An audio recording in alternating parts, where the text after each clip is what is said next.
All right, perfect. Now, I want to see myself, so I'm going to pin. Here we go. Okay. All right. The camera will get better. It's just I'm charging my computer right now. So I have to, I can't do both. I can't have both the camera and the charge. Okay. So first of all, welcome to Philosophy 104. The way I'm going to do it is a little special. I'm going to teach this course with a particular theme, which will be the theme of love. So we're going to be exploring the wisdom of love, the ethics of love. And so if you're in a relationship, or if you just broke up, or if you want to be in a relationship, this is the class for you. You're going to learn all the skills that you need to understand how to do better, how to create a lasting relationship, and also how to break up, how to, there are ways to do this, right, that are graceful or not. But in general, you will be learning the skills to create, to fashion a relationship that is lasting and that is fruitful. So that's the goal of the class. And so in this particular class, we'll be studying 7 philosophers who are quite well known, most of them, and who all have written and thought and reflected on the topic of love. So I'll give you a little outline of those philosophers, so you have an idea. I'm going to explain each one a little bit, so you know, in general, the landscape of what we're going to be doing, the scenery, and then we'll get into the logistics of the syllabus. So the first philosopher we're going to learn, I'm going to put him in the chat. This is Solomon. And we'll be studying the Song of Songs. So this is a very ancient text. This is a text that was written around 1000 BC. King Solomon was one of the kings of Israel, of the people of Israel in the time of 1000 BC. And he was a very prolific writer. He was considered to be a wise man. People would actually flock to him to listen to him. Teach and so forth. So he wasn't just a king, he was also a sage. And in this particular book, right, we're going to be looking at a very ancient book on love that he wrote, which is the equivalent, if you're familiar with the Kama Sutra in the Hindu tradition, this is the equivalent in the Hebrew tradition, right? Except he will talk, of course, about the physical aspect, but also about the emotional, the spiritual aspects of love. And so there's a number of hidden gems in that text that are very, very powerful, very profound. And we will be learning to love from this particular very ancient Hebraic Kama Sutra text. So that's the first text we'll be doing. Then we'll be going to Plato. So I'm typing him in the chat, the Symposium. So this is a text written around 300 BC by Plato. But it's a text that's taking place in the context of a drinking party. So everybody's quite drunk when this text is written. They've been reveling and feasting for hours. And then all of a sudden, one of them comes up with the idea, let's have a competition. Whoever has the best, most beautiful words to say about love will win this competition. So all of them, all the guests get up and begin, each one after the other, to talk about love. Most of the guests are men, of course. They are actually all men, but at one point there is a woman that infiltrates and is also able to speak. So we're going to have very interesting a discussion on love from those people. And the main idea that you will get from this particular reading is the notion of the soulmate, how to find one's soulmate. So this is very useful information. If you feel that you have a soulmate that is out there, you need to now know how to find them. It's not enough to know they're out there. So very, very important, exquisite information in this text on how to find soulmate. Then we will go to Rumi.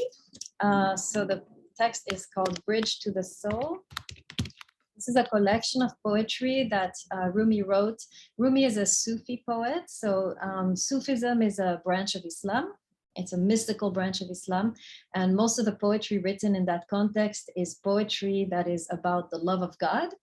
And so in this particular text, we will study these love poems addressed to God. But of course, we will try to get some information, some wisdom. We will try to glean some wisdom for ourselves.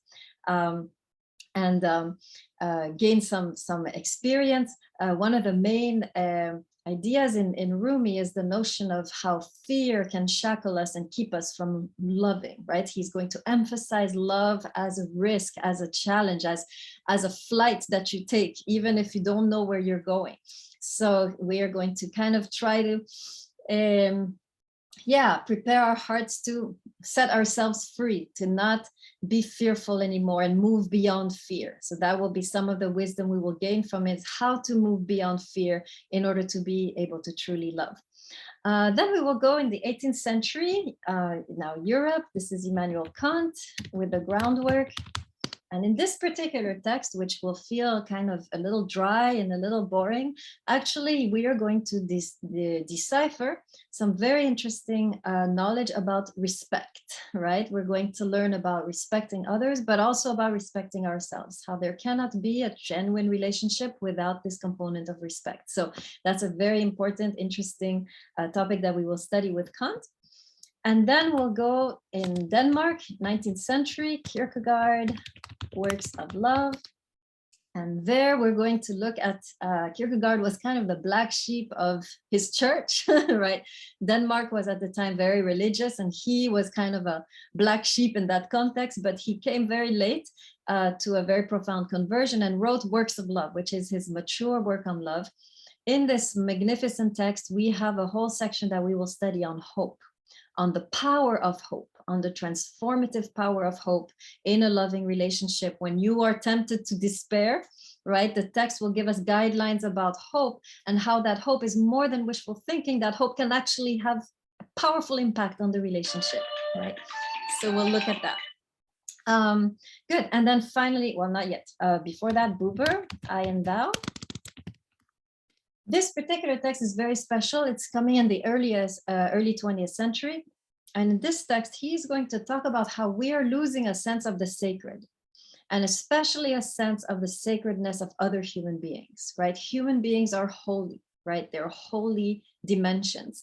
And we are slowly losing a sense of that and seeing people as commodities, right? That are there to fulfill us or to, you know, fulfill a need or fulfill a desire. And we have lost the sense that a human being is a sacred dimension that ought to be respected as such. And so he is going to reawaken us to the dimension of the sacred, to the dimension of the holy, especially when it comes to the sacredness of another human being. So very important wisdom and teaching, especially for us today, where we are losing that sense of the sacred, right? People have become things we can purchase or get or acquire, right? We have lost the sense of the sacredness of the human being. So very important lessons there. And finally, we will end with a woman, Irigaray, with the book To Be Two. And this particular text, we are going to finally go into the ethics of sex. We will be talking about lovemaking, the sexual relationship, how to embellish, how to make that relationship more fulfilling and more ethical. So that will be the kind of the cherry on the cake, right, for all of our journey together. So that's a very delightful, very luscious text on lovemaking. So we can't do a class on love without talking a little bit about that. So that's the program. Any questions? I'm putting back the gallery, so I want to see your faces. Yes, I see most of your faces. That's nice. So any questions on anything I said so far? Yeah, so if you have a question, by the way, raise your virtual hand. It will be easier. Oh, okay. You know how to do that? You want to go? Reactions. Yeah, here we go. There we go. I got it.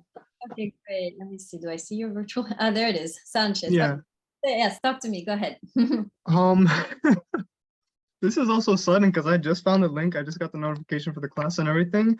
But I was just like so revered, I guess you could say, about like the topics we're gonna be discussing, like Plato, Solomon, and all that, because I already do some research on like different philosophies and spiritualities and all the rest of it. I was just curious, like how deep Plato's is Symposium? Are we gonna touch up on like the metaphysics side or just solely like the ethical side? Yeah, just on the ethical side. We'll talk about the love. Yeah, of course, he talks about love of wisdom eventually. Right.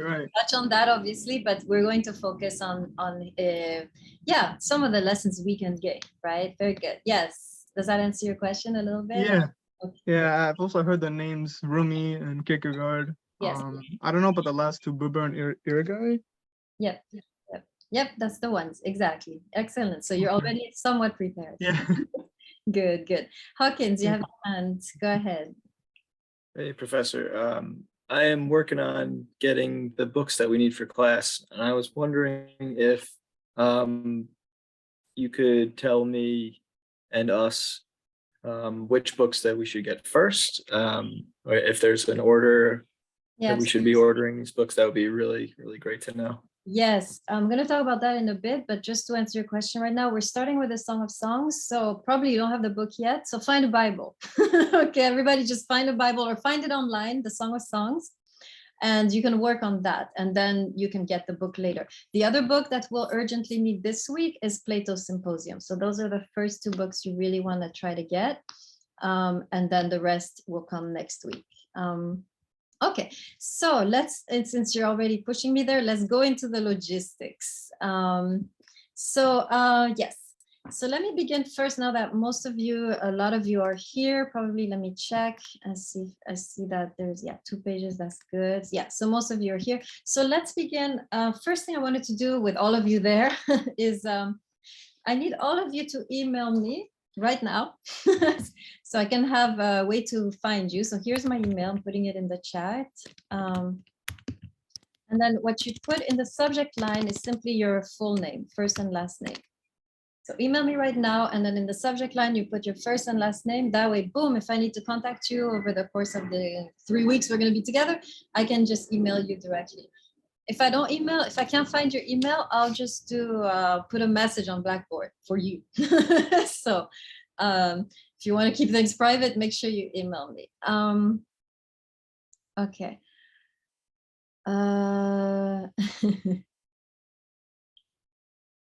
Okay, I'm seeing some people in the chat. Michael A, you are in the right class, but the class is cross-listed with 272.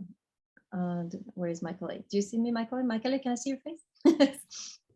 My camera is not working, but yeah, I got this link from the Problems in Philosophy. Yep, that's it. I've moved you to the other Blackboard, 3 of you. And so whoever's in Problems of Philosophy is the same class as this one. So you are moved to this Blackboard, but you're getting credit for Problems in Philosophy. So yes, yes, they merged, yes, as you said. Yes, for this particular class, Kindle is okay because we have so little time to buy the books and so forth, but I prefer, of course, the main books, the actual books. Okay, so has everybody emailed me? Let me check my phone, see if you, why don't I see anything? Yes, I see you. Okay, good. Now, second thing I want to do, where's my thing? Yes, second thing I want to do is I need you all to rename yourselves. we're gonna be doing some group work over the course of the semester. So I'm gonna need you to be in the same group. So for that, I'm gonna put a number. You're gonna put a number and then your name. Okay, so let me tell you what your number is right now. So then you can, do you know how to rename yourselves, everybody? You go on the top right hand of your screen, you click on the 3 little dots, and then you have the option to rename. Does everybody? Anyways, we'll see who messes this up and who gets it. So here's your number. I'm gonna call 4 names, and then you'll tell me this will be your number, and then you rename with the number first and then your name. So I'm gonna go by last name, okay? Apollo, Bay, Bonanno, Carabajo, this number 1. You got me? Apollo, Bay, Bonanno, Carabajo, number 1. Diaz, Donaldson, Fatakov, Garcia, number 2. Okay, Diaz, Donaldson, Hawkins, Fatakov, Garcia, number 2. Then Ingram, Kushmakova, Leibovitz, Luciano, number 3. Okay, Ingram, Kushmakova, Leibovitz, Luciano, number 3. Then Mark, Mikhailov, Olarte, and Park. Number 4. Mark, Mikhailov, Olarte, Park is number 4. Pierre, Rudolph, Sanchez, Celia, number 5. Pierre, Rudolph, Sanchez, Celia, number 5. Number 6 is Smokilo, Souvenance, Suleimanov, 10. Okay, that's number 6. Smokilo, Souvenance, Suleimanov, 10. Okay, so let me see right now all your names. Your renames, so I know you've got it. Okay, number 6, I need your name too. Hawkins, are you having trouble? Hawkins, you're number 2. Okay, don't put Sanchez, don't put a number there, it'll mess me up, just a number. Okay, Garcia, problems? Can you restate my number, please? Yes, Garcia. Thank you. And guys, please remember that number, okay? Because you're using the whole semester. Garcia, where are you?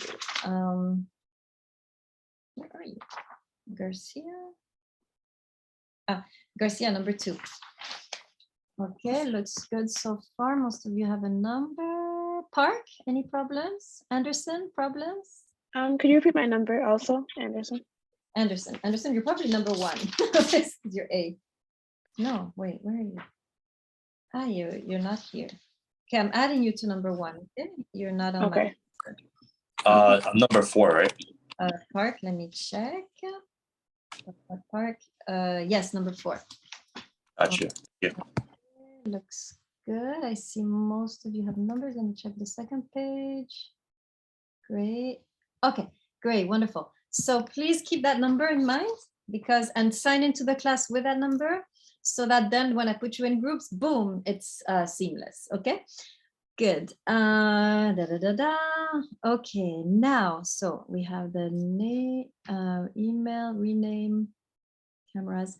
Okay, now I'm gonna take rapid attendance really quick. So just so you know, in this class, I'm gonna learn your last names. It's easier for me to find my way around my grade book with your last names. And also your last names are more interesting. Your last names contain your history, they contain your roots, they're interesting to me. So in fact, as I'm learning your last name, I'm going to ask you what is the country of origin of your last name so that I can remember you better. So when you come up, just tell me, tell me 2 things. Tell me if you've done philosophy before, and then tell me the country. And if you don't know, pick one. Okay. So I'm going to start with Apollo first. Actually, Anderson. Where are you? Anderson. I'm right here. There you So are. I haven't taken a philosophy class before, and Anderson, I'm really not sure where it's from, to be honest with you. You can pick. I'm from Jamaica, so I'm gonna say it's probably an English last name. All right, English Jamaica. Sounds good. Bay or BAE, however you pronounce that. It's Bay here. Hi, Professor. Yeah, it's Bay. Okay, great. Bay, tell me. I haven't taken a philosophy class before, but I'm hoping this is a good one. And Bay is a Korean name. Okay. Can you turn on your camera, Bay? I'm trying to. I'm just having some technical difficulties right now. Good.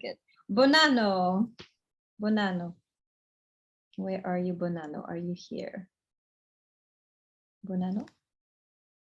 I don't see Bonanno. Okay, skipping Bonanno. Carabajo. Is Carabajo? Hi, I've never taken philosophy before, and my last name comes from Ecuador, I believe. Okay, good. Can you turn on your camera, Carabajo? Sure. Awesome, thank you. In this class, it'll be very, very useful to me if I have your cameras because I tend to teach to people. I cannot teach to a blank screen. So I actually need your faces, and occasionally I will be popping back in the classroom looking at you. So I'm constantly looking back and forth. So make sure you have your camera just to facilitate the contact, the relationship. Thank you, Carabajo. Diaz. Is Diaz here? Diaz, no. Okay, Donaldson Hawkins. Can I just call you Donaldson? Yeah, that's fine. That works for me. I'll change it. Thanks. That I have a hyphenated last name. My last name is Donaldson Hawkins. Yep. Donaldson is my mother's name. I believe that it's Scottish, and Hawkins is my father's name, and I believe it's English. Got it. Great. I have taken a philosophy 101 course before, but I'm really interested that this class has a theme, and it sounds like something that we could all use. So I'm very interested. All right, great. Thank you. Okay, Fatakov. Is Fatakov here? Yes, hi. So my name is Ilya Fatakov. I've taken a philosophy class before. I took philosophy of logic last year, and I really liked it. It was very interesting. So when I saw that this class was available, I jumped at the opportunity to just, enroll and see it for myself. Okay, I guess. awesome. Welcome. And as far as my last name goes, it has a Jewish descent, and my ancestors used to live in Central Asia, so Uzbekistan, Tajikistan, those countries. Got it. And my parents came here about three decades ago, and I was born here in the US. Excellent, Patakov. Thank you.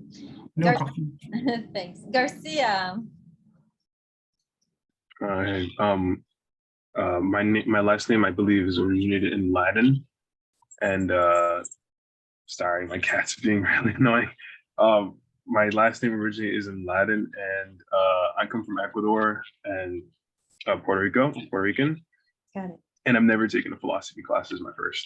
Okay, great. Wonderful. Thank you. Ingram.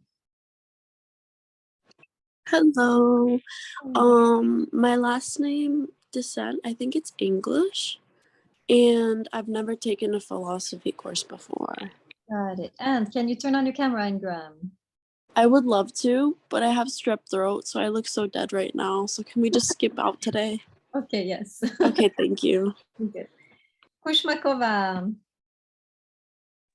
Hello, my name's Victoria. I have taken a philosophy course before. I took 101, and my last name, my parents are from Russia.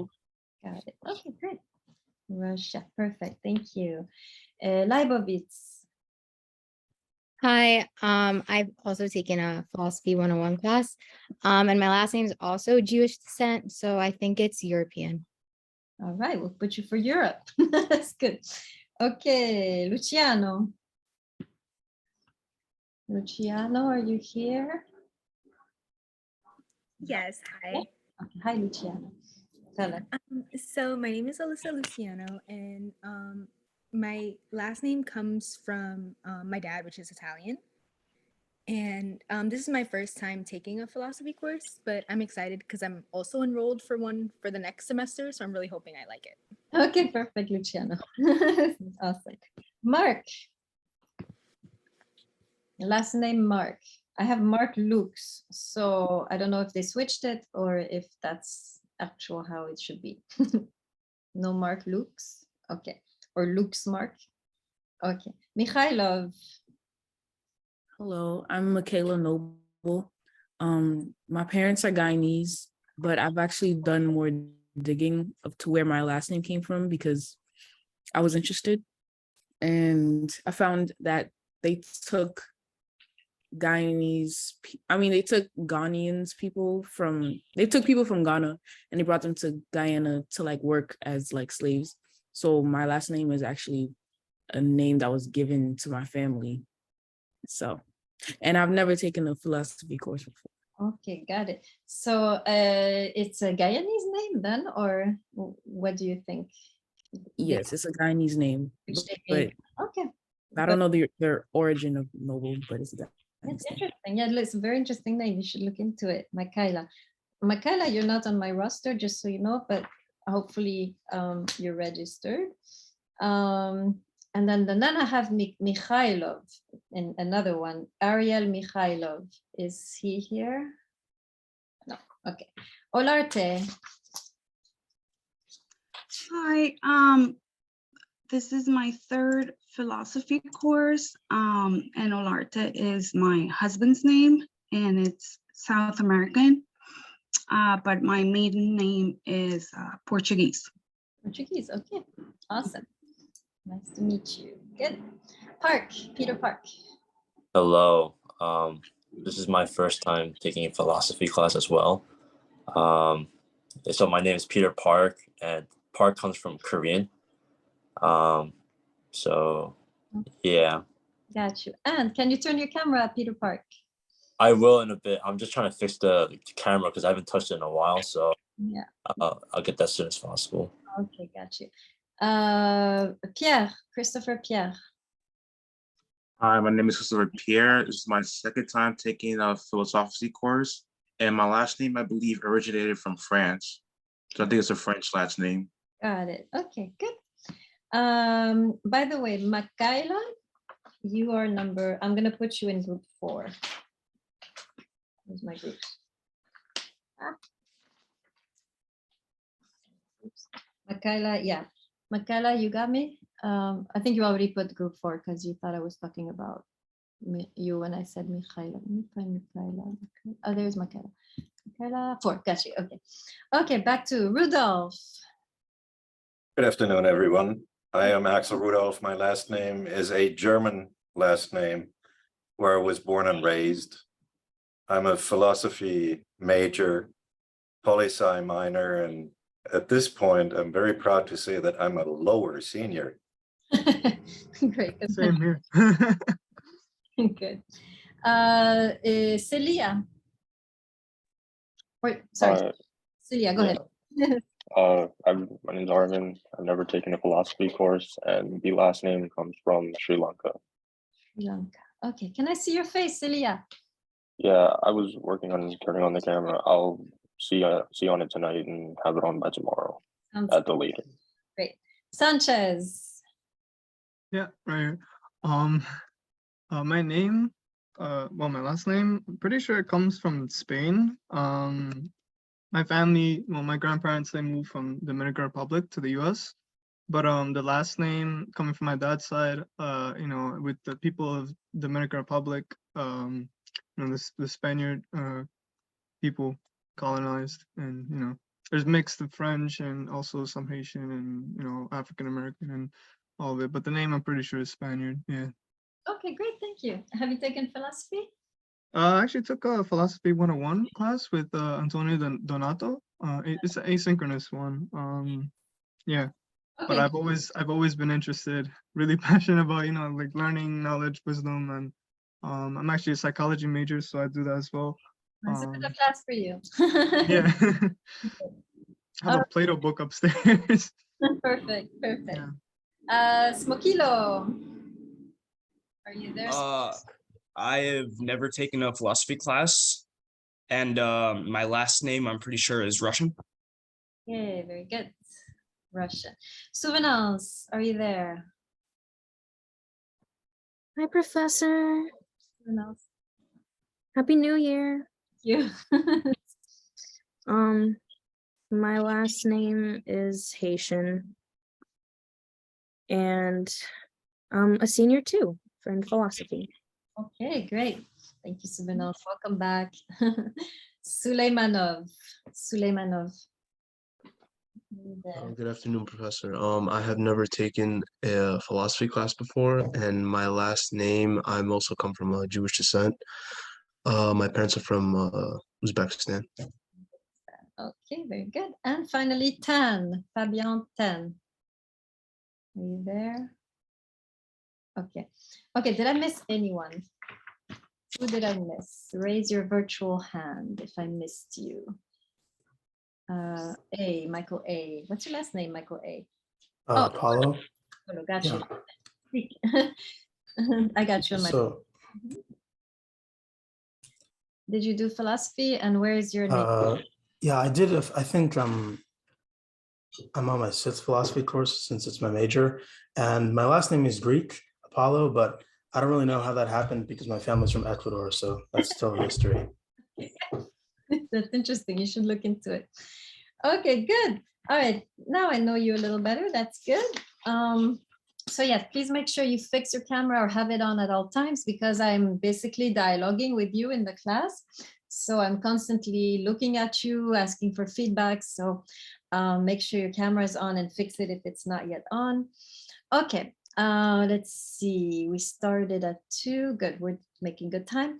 Now, before we go in the syllabus, I have a question to ask you. How many of you would you be willing to switch the time? It's about the same, but it's a little different, from 3 to 5 instead of 2 to 4:50. So I'm asking for 10 minutes more at the end, but you're gaining an hour at the beginning.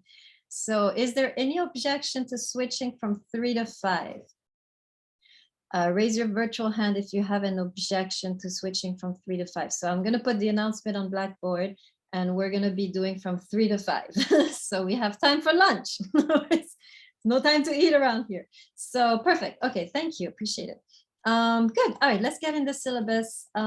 It should be on Blackboard. I've put it there. Let me put myself, actually, I'll just keep the gallery view because it's funny to look at you for this. Okay, so you see my email. If you have any questions, my private email, right? yahoo.com, not the QC email, which I never look at. I've introduced the class. Just a couple words about books. So yeah, first of all, I put the books in quite late. So, but in any case, try to get the real books, the actual physical books. For that, you would go to the QC online bookstore, right? Let me write that in the chat. So you can find that on the website. QC online bookstore has all the books. I've put them up.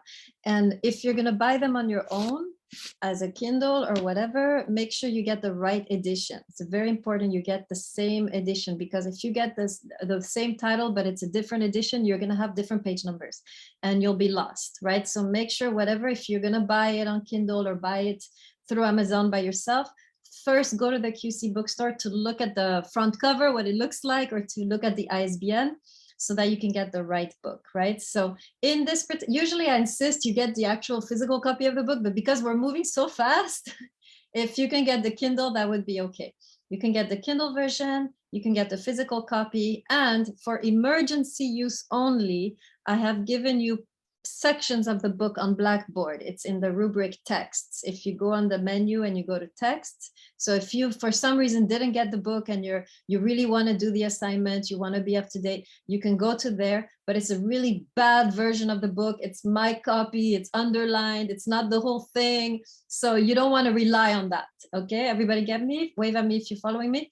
Because I can't tell, it's your little faces and screens. So okay. Good. So good. So make sure you get the books ASAP. Tomorrow is we do the Song of Songs, because none of you probably have the book. Just find it online or find a Bible and just read through it, and you should be good. And then it's also on, I put a version on it on Blackboard. Okay, so that's for the books. Okay, so let's go over some of the work you'll be doing so you have an idea. The main work that you will be doing basically every day. Actually, there's two things you'll be doing every day. So first thing, so every day, basically, we do a new text. So it goes very, very fast. So tomorrow, Song of Songs, Thursday, Plato, and so forth, right? So in preparation, so you have to prepare. So the way you prepare, there are three things you're going to do to prepare. I'm going to put them all in the chat right now. Number one, you'll watch the lecture on YouTube, which is an introduction, right? So that's the first thing. You'll watch the introductory lecture on YouTube that you can access through Blackboard, right? If you look at Blackboard, it's not there yet, I have to put it up, but it's going to be there. It's going to be called Recorded Lectures. You click on that, boom, you'll be on our playlist, and you watch. I'm going to put there all of the lectures that you need, plus the ones we do in class. So you watch the introductory lecture. So that's the first thing you do. Second thing you do, you go to the syllabus and you answer something called the audio question. So if you look at your syllabus, it's the last page. I'm gonna just show you like that. It's the last page and it looks like this, right? It's audio questions. And for every philosopher, you have one audio question. You answer that question. This is half a page, right? Single spaced. And you answer it the best you can based on the lecture, right? Don't try to answer it without listening to the lecture, because what I'm looking for is evidence that you listen to the lecture. So this introductory lecture is, you do that before even opening the book, right? So you have some basis, some idea, some orientation, and then you can enter the book and not be completely lost, right? Because some of these books are going to be kind of a jungle. Some of these books are quite difficult to read. So you want to first do that. Okay, after you've done answered the audio question, which is due on the day that we study the text, you're going to do what we call, you're going to read, right? You're going to read the assigned pages, right, which are on the syllabus, right? As soon as you turn a few pages on the syllabus, you have all the assigned pages. Let me show you. So it should look like that, right? You have the date and the book, And so those are the pages you read for that day. And then finally, you do what is called a reading assignment. So let me tell you about that. Reading assignment is basically your response to the reading. It's 4 paragraphs, single-spaced, and it features 2 questions and 2 critiques. I will explain.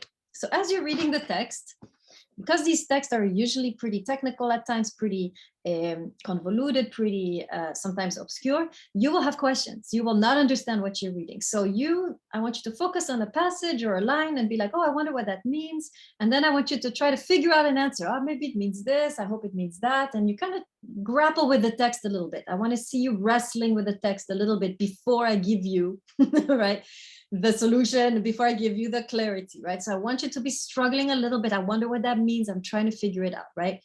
Second, so that's 2 questions. You pick 2 different questions. And then I want 2 critiques. So this time you've understood the text, but you're like, you don't agree. You're like, I see what he's saying. Well, I see what she's saying, but I disagree. Here's why, blah, blah, blah, and so forth. So it's kind of you responding, wrestling, grappling with the text. And this is a kind of preparatory work.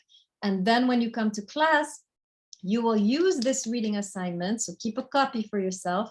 You will use this for the group work. We will have at the beginning of each class 20 minutes where you are grappling with these problems together. You're sharing your questions, you're sharing your critiques, and your group is responding, and you're kind of wrestling with the text together. And then at the end of the 20 minutes, lecture till the end, right, on the text that were assigned. So that's the story. That's what you're going to be expected to do every day. We meet. And then, of course, once a week, you have a test and you have an essay. And I'll give you more details on that. So that's number 5, right? No, that's just once a week, right? Once a week, test, an essay or 2. And those I'll talk about a little more as we get into the semester. But just so you know, you have all the test questions already given to you here in the syllabus. So you know ahead of time on the whatever 3rd page or 4th page of the syllabus, you know ahead of time what are the questions, so you can begin already thinking about it, preparing. Test is essay questions. So usually for the test, it's 1 page, right? Single spaced per question, right? So it's a total of 2 pages, right? And then the essay is 1.5 pages, single spaced, and I'll talk about it when we get closer to it. Essay is usually simply, you'll see is simply it's the funnest assignment, I think, of the whole semester, because it's you reflecting on your own love journey. So I want to hear some story that you're struggling with. I want to hear where you're at right now. Are you in a relationship? Have you just broken up? Are you single? Where are you in your journey? Or maybe you can think about a past relationship or a relationship in the future. And so you're telling me a little bit about a crisis, right, that you're in. It has to be a crisis. And by the way, you don't have to talk about yourself. You can also talk about someone else. You can look at your roommate's crazy love life, right? And you can analyze that. But I want a crisis. I want 1 crisis in love. And then I want you to bring what we learned that week and see if there's anything in what we learned that week that can help that relationship, that can kind of resolve it, that can kind of untangle it, that can find a way out of the darkness. So you're kind of doing therapy, right? You're becoming love therapists, right? Through the class, you should become experts so that anyone who is struggling with love, including yourself, you will immediately have a resource that you can bring into the conversation, right? So that's the idea for the essay, right? So it's kind of, you write it very free journal style. You can write a letter to yourself. You can write a letter to your lover. You can write a letter to your friend. However you want to frame it, as long as I see a problem and I see a solution, I'm happy, right? A solution based on the readings that we did. So that's in essence the work, right, that you'll have. Now, before I open for questions, I just want to emphasize 3 of these assignments, I will not accept late assignments. So the audio question cannot be late. The reading assignment cannot be late. I think that's the only one, right? Yeah, the audio question and the reading assignments cannot be late, right? So you have to, that will keep you in the rhythm of the class. You have to come prepared. The more prepared you are, the more you'll get out of the lecture. So I need to make sure you're prepared when you arrive. So no late reading assignments, no late audio question. And also, last thing, you cannot be late to the group. So you basically cannot be late to class. So this is very important. At the beginning of each class, we have the groups, right? And so you need to be on time so that, boom, I put you in the breakout rooms and then I disconnect, right? For 20 minutes, I'm over here grading your papers. I'm not paying attention to the classroom. So be on time. So I put you in the breakout room so you get that point, those points, right? So there's 3 things you need to think about in terms of being on time: the audio question, the reading assignment, and coming to class on time. Those are the 3 things that are timely, right? The test and the essay, do make sure you do it so you don't get behind. But if it happens to be late, if there's a problem, I will accept it. Okay, now I can open to questions. Sanchez, a question. Yeah, I was gonna ask about people with accommodations from the Office of Special Services. You mean for taking the test a longer time? Yeah, test. Yeah, you have as you can see, you have a lot of time because it's take-home tests, right? Oh, okay. Yeah, so the tests are take-home. You're not sitting in the classroom. You're doing it at your own pace in your own time with all your notes in front of you. So yeah, so you should be good in terms of that. Okay. Another thing, so all these assignments and tests, you have to put them in our Google Drive, and the access to the drive is through Blackboard, right? You'll see a tab called tests, assignments, grades. You go there, you find the appropriate folder. There's a folder for reading assignment, a folder for tests, a folder for essays, and you put it there. Now, this is always tricky. I really don't like this part because I need to find a better way to do this, but you will notice very quickly that the drive, everybody can see what everybody else wrote, right? So this is a slight problem when it comes to tests. So I'm gonna ask you right now, out of respect for yourself, out of respect for your classmates, and out of respect for me, to not look at anybody's tests, right? So can you do that? Can I have an oath? Put your hand in the screen and oath you're gonna make to me right now that you're not gonna look at anybody's work. Let me see. I don't see everybody's hand. Rudolph, I don't see your hand. Pierre, raise your virtual hand if you can't be there in the screen. I need to see every single hand. Keep your hand. Yes, I see. Lucia, I don't see your hand. Park, I need your hand. Bay, where's your hand? Where those 2 people? Let's see. Okay, looks good. Okay, do yourself a favor right now. If I'm really serious about this test business, and you can put down your hands. Okay. If I prefer, honestly, if you're having trouble with the test, and this is something I tell people who've cheated. By the way, I have to tell you something. I have some psychic powers. I always find out who cheats. I don't know how I do it. It's a miracle. It's a gift. It's a spiritual grace that I have. So you will be found out. And what I tell these people who I catch, right, occasionally, I tell them, listen, I prefer you come to me and tell me I don't have time to do the test, I need more time, and then I give you more time. Then you take this kind of crooked, path, which will destroy your respect and your respect of others, right? So if you really have an issue and you're really cramming and you're tempted to cheat, right, come to me first. Now, if I become a bitch about it, yes, go ahead and cheat, right? But I will be nice. I'm going to be graceful. I'm going to help you, right? So come to me first. Anytime you're tempted to cheat, you come to me, ask for more time, whatever is going on, I will give you more time. I prefer that than you, losing respect for yourself and losing respect for others. Okay. So I think I said everything I needed to say for all the work. So any questions on the work? By the way, the syllabus says 1 point each, actually 2 points each. Everything is 2 points, except the tests, which are 15 points. So everything else is 2 points. So organize yourselves, right? So you don't come to class on time, so you don't lose the 2 points. Do the reading assignments on time, so you get the 2 points and so forth. Everything is 2 points. Park, is that a question or is that from before? I think that's from before. Okay. Professor, I have a question. Yes, go ahead. When is the audio question due? Before class? Yes, as you arrive in class, you always have 2 things you have to have. The audio question, the reading assignment, and yourselves for the discussion. Those are the 3 things every day you got to think about. Audio question, reading assignment on time. Audio question, reading assignment on time. That's the 3 things. Now, I know this is a lot and it's, so I'm going to always write at the end of class, we'll go over everything you have to do for the next day. we're gonna do that. Okay, so, and if you miss class, make sure you watch the video so you can see, right, what we're doing. So every day after class, we'll go over, this is what you got to do next time. So you have an idea where we're going. Okay, so it's intense, right? But very, very much, I think you will gain a lot from this journey.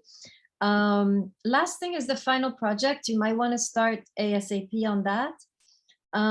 This is, you need to read sections of a book that I have written on the Song of Songs. The reason I picked this book is that I wrote it with this class in mind, right? I wrote it having taught this class for many years.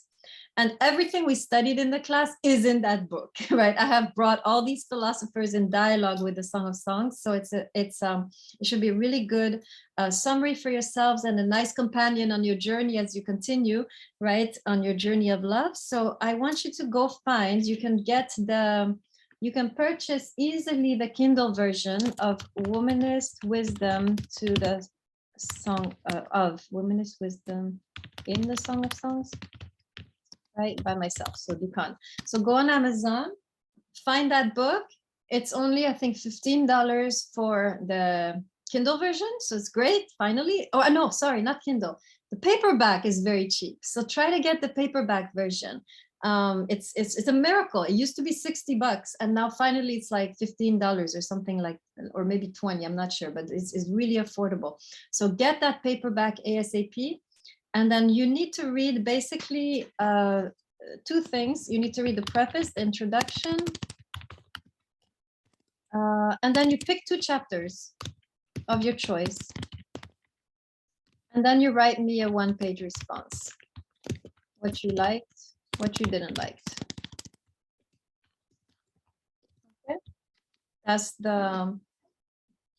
That's the assignment for the final project. That's worth 7 points. So as soon as you can, get the book. I think it's in the library. If you want to hurry up and start reading, you can have it. It's in the library. You can actually maybe, well, nobody's going on campus, so, but it's there. So you should be able to access it pretty easily. Okay, that's all the work. Any questions? Any last questions on everything? Did I say everything? I think so. Professor. Yes. Hi. I'm sorry. What's due for tomorrow? The audiobook reading. I'll tell you at the end. I'll tell you at the end of the Okay, at the end, no problem. Yes. Well, every day at the end of the lecture, I will tell you everything that's due the next day, so you Yeah, don't. no problem. I got you. Anything else before we take a break? Yes, Sanchez. Oh yeah, Professor.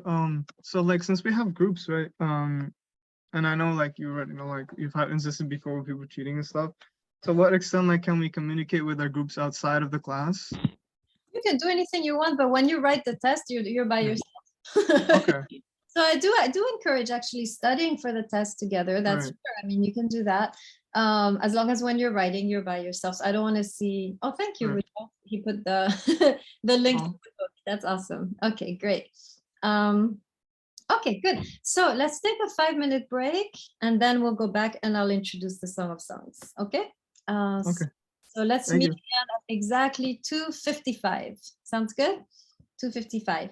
All right, I'm gonna stop my video and I'm gonna pause the recording, and I'll see you guys in 5 minutes.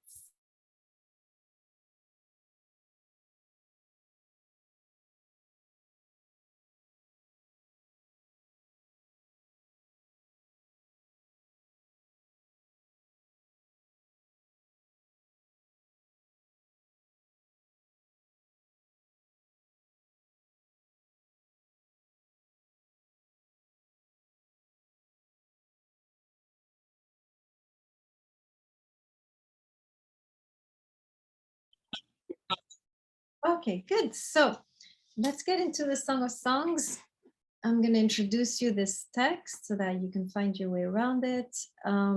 If you have any questions as I'm talking, make sure you raise your virtual hand because I can't necessarily see you. And we'll take it from there. Okay. All right. So before we can understand the Song of Songs, we have to understand the family of texts of which it is a part, right? You can't just pluck a book from the Bible and read it like any other book, right? Because the biblical text actually has different families of books. And if we don't understand the family where the book comes from, we're going to misread the book. So let me review a little bit. There are three main families of books, three main sections to the Hebrew Bible. Does anybody know what they are? Let's see if there's any biblicists among us. Does anyone know what are the three main sections of the Hebrew Bible, the three main family of books? Put in gallery view so I can see you. Anybody have any idea? No, no biblicist. Ah, yes, Michael, go ahead. Apollo, I suppose. Go ahead. Apollo. So you have the 5 books of Moses, and then you have the prophets, and then I believe you have the write-ins. Very good. Excellent. Okay. So make sure you write this down, right? By the way, your notes are supremely important in this class. The way you take notes, the more notes you take, the better results on your test, right? Your test is actually looking how good of a note taker you are. So as soon as, I'm warning you right now as we begin, everything that comes out of my mouth is going on your paper. Okay. So make sure you take as many detailed notes as possible. It will help you for your test. So 3 main books in the Hebrew Bible. I'm going to write them in the chat. You have 3 families of books. Number 1, you have the 5 books of Moses. Then you have the prophets, and then you have what Apollo called the writings, or what I will call wisdom literature. Okay, so let me talk a little bit about the difference between wisdom literature and these and the rest of the Hebrew Bible. It's very important to notice that there is a very clear difference between them so that you don't enter wisdom literature with a traditional perspective. It's not going to work. So when you read most of the Bible, when you read the 5 books of Moses, when you read other prophets, can you tell me who is doing most of the speaking? So when you read, for example, the 5 books of Moses, who would you think is the center character? Who is doing most of the talking? What do you think? Oh, I'm looking at you. So if you know, raise your virtual hand. Who is doing most of the talking in the 5 books of Moses? Those of you who've read the Bible before, Sanchez says Moses. And yes, he's the writer, but who is talking through him? Apollo, go ahead. God. Yes, very good, right? So main speaker is God. In fact, the Bible begins with the words of God, right? He begins, right? The first chapter is on the creation of the world where God is seen speaking, right? Booming forth his, creative commands, right? Let there be light, let there be vegetation and so forth. So God begins, the Bible opens on the God speaking, right? And then he continues to speak to the patriarchs, to the matriarchs, he's speaking. And then later on in the prophets, he's still speaking through the prophet, right? Even if it's the prophet speaking, he always begins by saying, thus says the Lord, right? And then God is speaking. Now, what we're going to find in the wisdom books is the opposite. God, in a way, recedes in the background, falls silent, and the center stage now is given to human beings, right? And so that is one of the main differences, right, between the wisdom literature and the rest of the biblical text. Wisdom literature is, first point, right, first difference, it is what we call anthropocentric, meaning it is human-centered. Right? It's human-centered. It is human beings who have the center stage, who are doing the talking, who are thinking out loud about life, about love, about death, about suffering. Usually these are the topics that they are thinking about, very human topics, existential topics, which concern us, right? They are asking themselves how to love, how to die, how to be happy, where to find wisdom, how to face suffering gracefully, and so forth. These are the questions that are addressed in the wisdom literature, right? And so that's the first main thing you will notice, main shift you will notice between the wisdom books, this family of books to which the Song of Songs belongs, is that the zoom, the spotlight is on human beings and their own preoccupations. These books are not interested in the attributes of God and how to worship God and the elements of the law. They don't care. They're interested in humanity and human concerns, right? So that's the first thing. Now, second element that distinguishes these books from the rest of the Hebrew Bible is their universalism, universality, universal, let me just say, universal character, so I don't get mixed up with the English pronunciation, right? Universal character of these books. So this is also a very interesting feature. When you read most of the biblical, most of the Bible, it is mostly written by people belonging to the Hebrew nation, by Israelites, right? By Jews. Now, what's interesting, and the topics usually concern the Jewish people, their life, their national identity, their God, and so forth. Right now, what's very interesting, as you enter the wisdom books, two things happen. The authors become broader. In other words, there is people contributing to the books which are not Hebrews, right? So you have some authorship which is outside of the territory of Israel.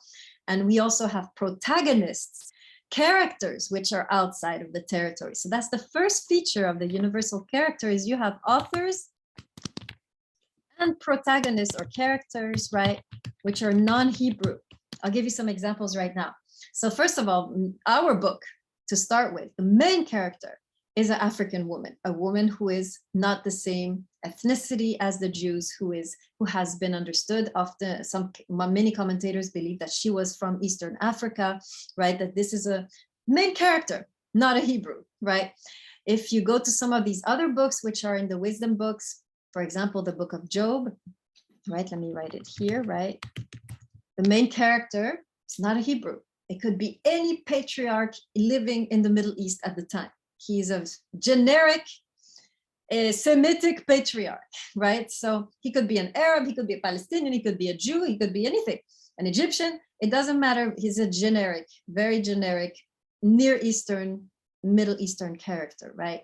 So you can see how some of the characters, right, already are outside of the territory of Israel. Now, what's even more interesting is that some of the authors are from the outside. I will take, for example, the book of Proverbs. So these are all part of the family of the books, right? The book of Proverbs. In fact, let me make a list, right? The wisdom books are made up of the book of Job, Song of Songs, Ecclesiastes, Proverbs, and I'll stick with that for now. Okay, so these are some of the books that make up the wisdom books, these writings, right? Okay, so let's take, for example, the book of Proverbs with regards to the question of foreign authorship, right? When you read the last few Proverbs, it's very interesting who is doing the writing. Now, I want to ask you if you know, anybody know who are the sworn enemies of the Israelites throughout the Hebrew Bible? Anybody know? What are they called? Anybody know? These are the sworn enemies. These are the people they're supposed to distance themselves from, wipe out if possible. Makaila, tell me. Is it the Egyptians? So they are certainly enemies, but once they enter the land, right, of Canaan, who are the enemies there? Apollo. I don't know if I'm saying it right, but Amalekites. They're part of it. The Canaanites, the people in Canaan, right? So they enter the land of Canaan. And these are the Canaanites, right, who were considered to be, at least they're described like this in the books of Moses, as being incredibly cruel and ruthless and very vicious people that they must distance themselves from and even sometimes exterminate, right? There's so many problematic passages about these Canaanites, right? So these are the sworn enemies of Israel. These are the people they have to distance themselves of. Now guess who is writing the last few Proverbs in the book of Proverbs? Guess. It's crazy. Take a wild guess. See any hands? Nobody dares. Just told you a hint. This is incredibly subversive that you would have such authors at the end of the book of Proverbs. Donaldson, go ahead. It looks like Joanna answered for us, but I was going to guess one of the leaders of the Canaanites. Exactly. Thank you, Souvenos. Yes, it's a Canaanite. Okay, so this is incredible. At the end of the book of Proverbs, in the Bible, you have some Canaanites writing and authoring some of these proverbs, one of which is a proverb which is very famous in the Jewish tradition, which is the proverb about the woman. It's, I believe it's Proverb 31. It's about the virtuous woman. It's not authored by a Jew, it's authored by one of those despicable Canaanites, right? So you can see already how these books are permeated by otherness, right? There is a strangeness, a foreignness to these books. They are not typically Hebrew writings, right? And then beyond that, right, you even have, then you go to the book of Ecclesiastes, right? And there you have another sworn enemy, which is brought up, which is the Egyptian, right? Egyptian worldview. So you can see how we have in these books Canaanites, we have Egyptians, we have Africans, right? We have men, we have women, we have kings, we have paupers, right? These are very different books from the rest of the Hebrew Bible, which is more uniform, more traditional and so forth. So that's the first thing we have. So make sure you write this down in your notes, that there's two elements that make these books universal. Number one is the topic, right? They're talking about universal matters. They're not interested in religion or worship or Jewish identity. They're interested in things that concern all of us, right? How to deal with death, with suffering, with love, happiness, suffering, and so forth. And at the same time, they have a foreignness. They have foreign characters. They have foreign authors, right? And so now I have to ask you, why do you think, right? Why do you think such books were included in the Hebrew Bible? Anybody have any idea? It sounds strange that somebody would take their holy scriptures and include a whole section filled with others, right? Any idea? Let's see if you can think about this a little bit. Reflect on this. Why do you think these books would be included? Sanchez, go ahead. Well, what I think why they'd be included is because they have important messages from God, and quite frankly, me personally, I think it's all because of like this oneness, like this connection, spiritual connection through all these different peoples. Yeah. So be careful when you say oneness, because these books. Oh yeah, sorry. Contradiction. Yeah, I know, I could get mixed up. I mean more like unity, like gathering together. Yeah. So I would say a plurality, right? There's no Right. unity there. There's a plurality, right? There's Unique, but also like connected in some way. Yeah. yes, absolutely. Any other reasons? Anybody else think of a reason why these foreign books would be included in the scriptures? Oh, I see. Luciano answered. I see two people answered. Sanchez, I see in the chat, right? And then less bias includes everyone's point of view. Yes, Luciano, you're very close, right? One of the main reasons I believe, there's two main reasons, right? Why these books were included, I believe. Number one is there's an understanding that wisdom, especially wisdom, cannot be found alone. Wisdom can only be found together when we listen to each other. You cannot find anything about how to live, how to really be a wise person unless you're able to listen, right? In fact, in the book of Proverbs, one of the main characteristics you have to have in order to be wise is ears, right? So the seat of wisdom in the ancient Near East is the ear. It's not the brain, it's not the heart, it's the ear. If you have ears to hear, you are considered wise, right? So this is why these books have to be listening, right? They're listening to other voices, they're listening to other worldviews, because they know we cannot find, as Hebrews, we cannot find wisdom alone. We have to tune ourselves to the Canaanite voice, the Egyptian voice, the African voice, and together we can get somewhere, right? Now, the other reason why these books are included is I believe that the target audience of these books is actually beyond the people of Israel. Right? These books were actually authored for us, right? They were written in a language that we can relate to. They were authored, of course, for whatever Hebrew wanted to read them, but in general, the target audience, I believe, is outside of the walls of Jerusalem. It's outside of the territory of Israel, to the nations, to us, right? So in a way, all of us in this class, we are intended by these books. We are the target audience of these books. This is our inheritance, right? Maybe the rest of the Bible belongs to Jews and Christians, but these texts belong to us, right? Who are not particularly Jewish or particularly Christian, right? Let me say that again, because this is very important. We can say truthfully, the rest of the Bible, yes, is for Jews and Christians, right? But these particular texts in the middle of the Bible, these writings, this wisdom literature was intended for us, right? These are our texts. And in fact, I've noticed that when you're not belonging to a religious affiliation, when you're neither a Jew nor a Christian, when you're a seeker, when you're an atheist, when you're an agnostic, you actually connect better with these texts than somebody who has a religious background. I have seen this over and over again. People who are unaffiliated, who are outsiders of the religious context, actually connect to these books and understand these books better than the average believer. So this is very important for us to realize that when we study the Song of Songs, this is part of our inheritance as non-believers or as members of the nations, right? That's the interesting idea that we can get from this notion of universal. Okay, so now let's go to the third point, which distinguishes these books. But before I go further, any questions on the anthropocentric, universal aspect of these books? Any questions? Okay, so let's go to the last point, which is a subversive. So this is my favorite. There is also, in addition to being anthropocentric, in addition to being universal, these books are also profoundly subversive with regards to the rest of the Hebrew Bible. In other words, they go against the grain. Hebrew Bible has a worldview, and these books bring a different worldview, often opposed to that of the Hebrew Bible. I will give you some examples. For example, the book of Job is the best one for that, the book of Job. When you study the Hebrew Bible, you learn very quickly, very important lesson, which most churches and synagogues will teach. If you follow God, you will be blessed. If you disobey God, you will be cursed. How many of you have heard this lesson before? Let me put on Gabby. Put your hand on the screen. Yeah.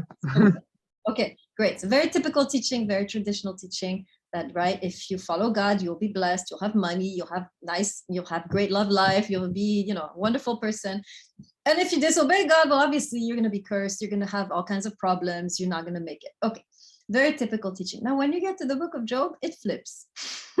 If you've read the book of Job, this is the story of a very pious man whom God decided to curse just to see what happens, right, to his piety. So book of Job flips this very traditional understanding of religion. And you get the sense in the book of Job that if you love God and you follow God, you're going to go through more hardship than a person who doesn't love God and doesn't follow God. So he flips it, right? So you can see here the subversive character of the book of Job, right?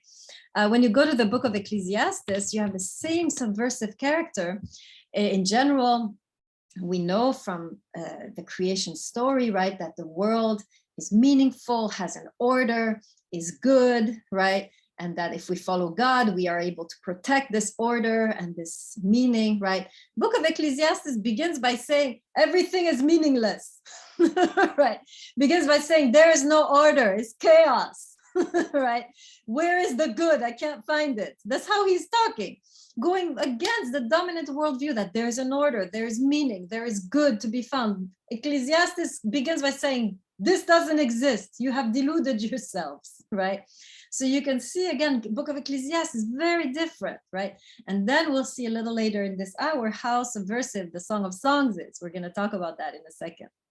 So you can get already the idea that these books are going to go against the grain. And you have to know this, because if you go to these books with the traditional mindset of, God is, in the way that he has been taught in the books of Moses, you're going to miss it, right? Because these books are intentionally challenging that mindset. These books are intentionally challenging the dominant religious institutional mindset. And they're doing it on purpose, over and over again, challenging, disrupting, contradicting what is the dominant view of the given religion, right? And so I want to ask you then, why do you think these books, again, same question, why do you think the Bible would include these terrifying books, right, which are constantly contradicting, challenging, going against the grain of the traditional religion? These are dangerous books. We have to realize that they are so dangerous that they are not taught. I don't know if you've noticed, go to a church and tell me the last time you heard a sermon on the book of Ecclesiastes, right? That's very interesting, yeah. Absolutely. Go, right, and go to a synagogue and tell me the last time you read at the normal, weekly thing, the last time you read something on the book of Job, right? Is the same thing. At least, to be fair to the Jews, they study these books maybe once a year, but in Christianity, never, right? So these books have been, in a way, kind of marginalized, and there's a reason. They're dangerous, right? And so my question to you, why would these dangerous books still be included in the canon? Okay, I see two responses, Rudolph and then Apollo. Go ahead. Yeah, look, you will find me being highly critical towards any kind of discussion about organized religion. However, as I have been looking into the Old Testament more so than the New Testament, I find that with these writings, Judaism is being positioned as kind of an open-minded experiment, as a versus a religious doctrine. It really is a beautifully wise depiction of you can be pious and you can follow the writings to the letter if that suits you. But if you look a little deeper, you also have an opportunity to think past the boundaries given to you by an organization, by the church, by the mashkiach. Look past that annual gathering and study for yourself and be open-minded. And if you're non-Jewish, it's a very refreshing view of the Old Testament and Jewish writings. So it's actually incredible what they came up with. And in answer to your question as to why they might be dangerous, well, if you look into the New Testament, there is often references to these writings saying, don't read them. They can kill you. They're really, really bad. We put them there so you see their badness, their danger, the evil spirit that they were written under. Yeah. So they've been criticized, not in the New Testament as much as in the Church Fathers, right? It's New Testament actually very similar. Especially, I would venture to argue that the teachings of Jesus was very close to the teachings of Solomon. I see a lot of connections. But yes, absolutely. I want to go off a point that you said and then get the other two people. I often call these books the gospel of the transgressors, right? Because there are two paths, right? There's the path of obedience, which you can then rely on the books of Moses and the prophets, and you can get a gorgeous life out of that. I'm not going to discourage anybody of taking the path of obedience, God forbid. That is really the shortest path, right? But then there's some of us who just cannot help but transgress, right? We have to break the limits. We have to break the rules. This is the Bible of the transgressors, right? These books were written by transgressors for transgressors, right? So it's another path. And both can lead us to God, right? And that's the point here of these books, right? To say that there are many paths, right? And there's not just the path of obedience, there's also the path of transgression, which can lead one to a deep spiritual awakening, right? So very nicely put, Rudolph. Thank you. Apollo and then Souvenis. Well, I would say the literal reason why it's included in the canons is because, at least in the Christian tradition, it's seen as inspired. If you have an inspired book that you hold is inspired by God in some way, you can't really sensibly exclude it from the canons. But I still think that they have a lot of value in terms of analogies. I mean, Saint Gregory of Nyssa, he used the Song of Songs to sort of make an analogy between the love of God and the love towards his church. And the book of Job is enormously important in answering the problem of evil. I mean, I remember myself when 2020 was happening, when we went into lockdown, seeing all of this enormous evil happen to good people, and being, a freshman, a Christian, and a philosophy major, how do I reconcile with that? The book of Job offered a lot of answers to that. So I think all of them have a lot of importance still. Absolutely. And my question would be, why were they considered inspired? See, that's the question. They don't seem inspired when you read them, when you see their humanity, but they're definitely, I agree with you, there is a power there, right? There's a spirit there, which we ought to study, right? Souvenis, go ahead.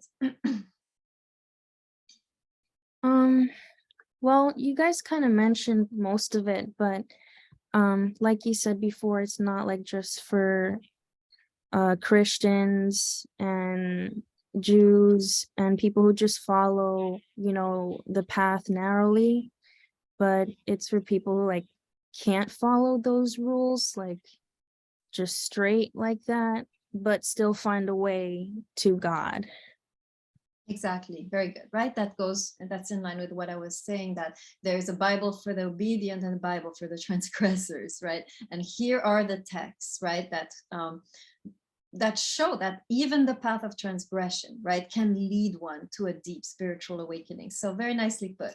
Okay. Let me add to that, to what you guys said, right? I'm going to add to this idea of why these books were included.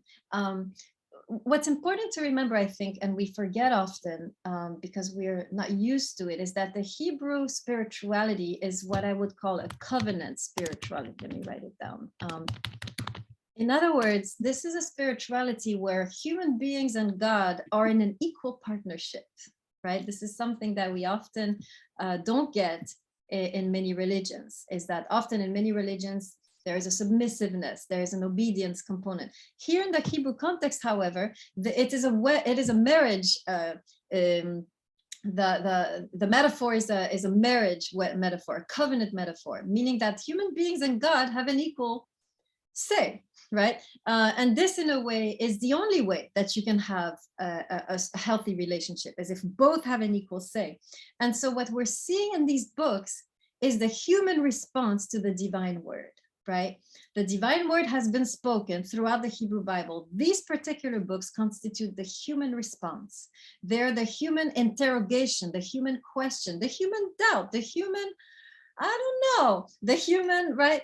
And these are as important as the rest, as the divine answer, right? What we don't realize is that revelation is a conglomerate. It's the union of the divine word and the human response or the human question. The human question is as holy as the divine word. That's what we often forget. The human doubt, the human question, the human challenge to religion or to God is as holy as the divine commandment, the divine word, the divine response, right? We need to realize that what we feel and what we say, there is a holiness to it, and it is part of revelation, right? And so I'll give you an example, a story that I tell all my students. All of you know this. If you've been with me, you know this story. This is a story told in the Talmud. This is one of the most important Jewish writings that dates from the 2nd century BC. And this is a story that you find about some rabbis that got together. Everybody know what a rabbi is? A rabbi is a Jewish teacher, right? And you still have many rabbis still today, even in New York City. It's a Jewish teacher. So a bunch of rabbis got together and said, we're going to study the Bible. We're going to start at the beginning and we're going to go all the way to the end. And so they get together. They have this reading group. They're reading every day something different. And after a few weeks, they get to the story of Noah. And let me write him down, right? So how many of you know the story of Noah? Just to get a count of hands, put your hand in the screen if you know the story of Noah, or if you've seen the movie Noah. That's it, 5 people. I need more faces out here. Let me turn your faces on. I don't see your faces. I see a bunch of black squares. Aviva, Peter, Elisa, Christoph, Michael, Miranda, Jenny, iPhone, Fabia. I need to see 75% of the faces before I can continue. I'm waiting. Get used to it. This is going to be the grind here. I need 3 more faces. Peter, Aviva, Elisa, Christopher, Jenny, Fabia. Very nice. Thank you. I'm constantly talking to you, so keep your faces on. Okay, hands in the screen for those who know the story of Noah. I need to see how many of you know. Okay, great. So, so you won't be too lost. Good. So, so they get to the story of Noah, right? And they realize how much they hate the story of Noah, right? They get to it and they're like, oh, we hate this guy. He's such a loser. They even want to stop studying. They're so annoyed at the story. They want to stop studying the text. They want to give up on the reading group. And so they say, well, no, let's continue, you know, whatever. He's a jerk, but we'll continue. And they get to the story of Abraham. And at that moment, they're like, ah, he's the man. We love this guy. And they start to sing and they do a little dance and they, you know, they pour some vodka, you know, in celebration of Abraham. They're so happy. And, you know, they're like, thank goodness we got to this guy because Noah really, you know, really we hated him. And so here's the question. That's the story, right? Now, here's the question to you. What do you think the rabbis hated in Noah? Why did the rabbis hate Noah and love Abraham? For those of you who know the stories of Noah and Abraham, tell me, what did they see in Noah that repulsed them so much that when they looked at Abraham, they were like, yes, he's the man. All right, let's hear you on that. Let's reflect a little bit on this. What do you think is something that Noah did or didn't do, and that Abraham, on the other hand, was able to figure out? So Sanchez, go ahead. Yeah, just my take from what I know. haven't done extensive research on it. But from the church class I used to go back to in the day, I think Noah, because he had the most closeness maybe with God, and he was able to guide the animals and people into the ark, and he had a huge role overall. So maybe they were a bit jealous. I'm reaching there, but I don't know. And why did they like Abraham so much in contrast to Noah? Abraham, he was descendant of Adam and Eve, right? And Solomon, King David, right? If I'm getting that correctly. The ancestor, yes, he's the ancestor. Think yeah. about it some more. Let me get Makaila. Makaila has a hand up. Go ahead. What do you Yeah, think? go ahead. I'm a Yes. I'm a Christian, and I've heard both stories all the time. Abraham actually, like, he led people out from like the danger, but Noah kind of just took his family and the animals, and like they're probably mad at Noah for leaving the people, and they probably glorify or praise Abraham for like taking the people out from their distress. I don't know what church you go to, but you were well taught. That's it. That's exactly what I'm going to talk about. Excellent, Makaila. Suvenos, you want to add anything? Yeah, I remember that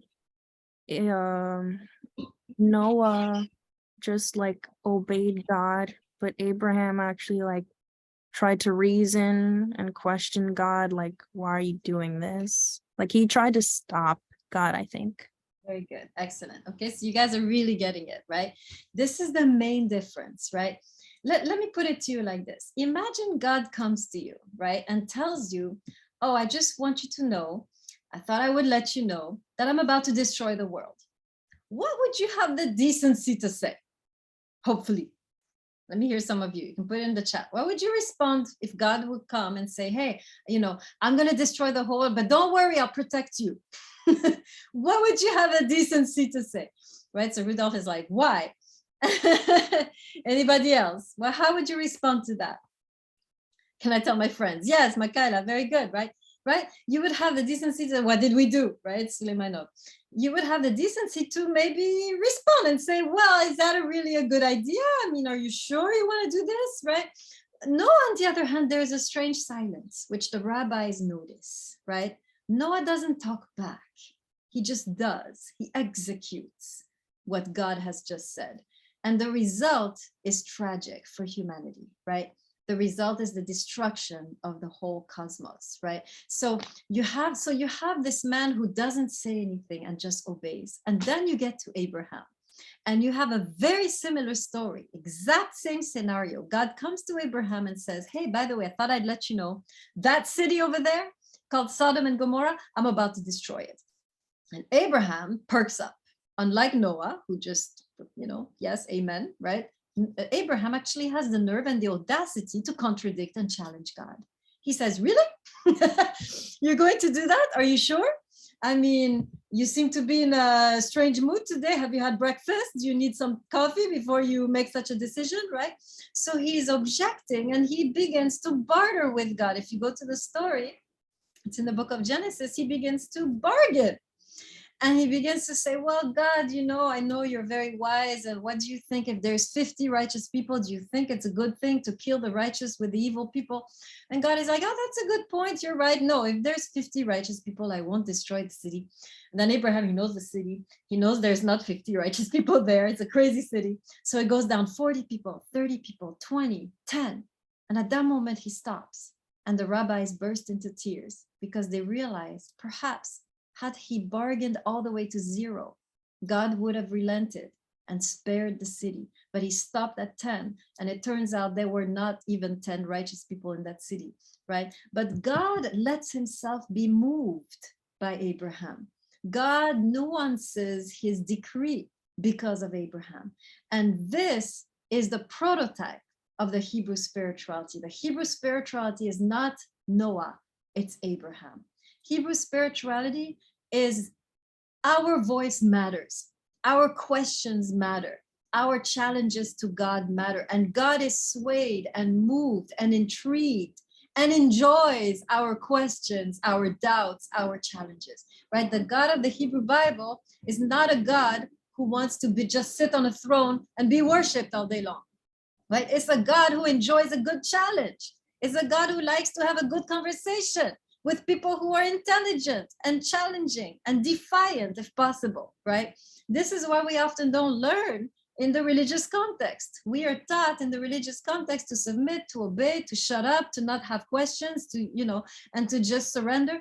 And we forget, at least, or we are unaware that the God, at least in the Hebrew Bible, I don't know about other gods, but this God here is a God who actually enjoys a good conversation and a good challenge and a good question and doubt, right? It's a God who wants to engage, not just be worshipped, right? It's the God of Abraham, not the God of Noah, right? And so what we're learning here in these texts is an encouragement, I think, to be real, right? To be real, to honor our questions, to honor our darkness, to honor our frustration, to honor our doubts, because these two are a part of the spiritual journey. You cannot get to spiritual maturity without going through and embracing and even celebrating the darker side that inhabits us, those questions, those doubts, this anger we have, this frustration we have towards religion, towards God sometimes. Those must be embraced and generated and brought to the fore and expressed, because they are an integral part of the spiritual journey. You can't get to spiritual maturity. I really want to emphasize that. You can't get to spiritual maturity if you've never doubted, if you've never been angry at God, if you've never challenged God or challenged the priest or the rabbi. You cannot get to spiritual maturity. These books are there to bring us to spiritual maturity. There's obedience and then there's maturity, right? So that's why I believe these books are so important. But we must remember these books are always going to be challenging the traditional way. And so now we are ready to enter the Song of Songs. Now we know what is the family of books, the spirit of that book. This is going to be a profoundly non-traditional book, subversive book. And we need to read it as such if we're gonna really get it. Okay, any questions or comments you wanna make? And by the way, it's better if you make your comments in the class than in the chat, because in the chat I can't read it. So I don't have time to read. Sorry, Professor. So it's better if you share those things in the class so we Right. all benefit. Right. How are we on time? Sorry. There's so many things running through my head right now. That's why. Anything you want to comment on before we move on? I just said in the chat that it's pretty interesting that God was able to have this conversation with Abraham, and allow for questioning and skepticism and things like that. And I think it's I think it's extremely important to have that level of curiosity and questioning and doing your own research and going into it, because if not, then how can you really know true knowledge? Like, how do you know exactly from this truth or whatever it may be, if it isn't concrete within your own experience, within your own reality? Yeah. Right, these books bring it down to earth, right? They're Yeah. down to earth books. Very good. Rudolph, any comments you want to make before we move on? Damien, you have an interesting point, and I agree with you to an extent. However, Thank you. beauty of this conversation is actually that if you develop the ability to collaborate, forgive, and evaluate not only a God's guidance or a religion's guidance, you will gain the ability to continually have a conversation not only with the God of one person or your belief, but with other people who are around you much closer than any God. These other people may think differently about a religion or a spirituality. However, if you find a way of amicably discussing the subjects, you may find some sort of wisdom together. I agree. Yeah. Definitely important. All right, so we are now ready to get into the Song of Songs. So let's now we are ready to enter this book, since we have been acquainted with the family of books to which it belongs. And so first thing I want to say about the Song of Songs, which I think is really important and really sets the tone how I'm going to interpret the book, is that I believe the Song of Songs was written for those of us who messed up in love. I really believe it's a book, again, for the transgressors, right? There are two ways you can achieve a happy love life, right? There's the first way, which you follow the advice of your family, of your church, of your synagogue, of the scriptures, and that certainly will get you in very, very beautiful, beautiful places, right? But then again, there's some of us who in love just can't help but make mistakes and stumble around and transgress and, you know, cross the line, right? And in a way, we are kind of sitting there. Is there anything for us? This book, in a way, was written for the lost sheep of love, right? This book was written for those of us who can't help but transgress, who have made terrible mistakes, who have stumbled, who have messed up, who have ruined every possibility, right, of a better love life. So I really want to emphasize that I believe this book was really written for those of us who have messed up. And why do I say that? Because both protagonists in the book, the woman and the man, also mess up, and we're going to study that. We're going to look at this book in a very, very human way. I'm not going to do the typical Christian allegorical method of the book being about God and human beings and, you know, both are perfect. No, I'm going to look at here a man and a woman, and I'm going to look at their fragility, at their transgressions, at their mistakes, and we're going to see how ultimately, in spite of their humanity and their fragility and their trespasses, they get to true love, right? That is the beauty of this book. This is a book essentially about grace. It's a book about two people who shouldn't have made it, who made it, right? Make sure you write this down, right? This is a book that if I had been a religious person, I would have written just to show, see, when you make all these mistakes, you're not going to find love. And we have the opposite. We have two people making mistakes, fatal mistakes over and over again, and yet they make it, right? And so I want to look at how they get there. What is it that brings them, in spite of their limitations, in spite of their transgressions, in spite of the terrible mistakes they have made? What is it that brought them eventually to true love, right? That's how I want to read this book, right? It's a very different way of reading it than the traditional way, which is usually how these two perfect people, you know, this is read at weddings to show the ideal love, right? When you look at the actual text, it is far from the ideal love. It is a very broken love that is featured in this text, and yet they find true love. So that is what I am intrigued when I read this book, is how these two broken characters made it, right? Rudolph, go ahead. I see your question. Is that a question or is that from before?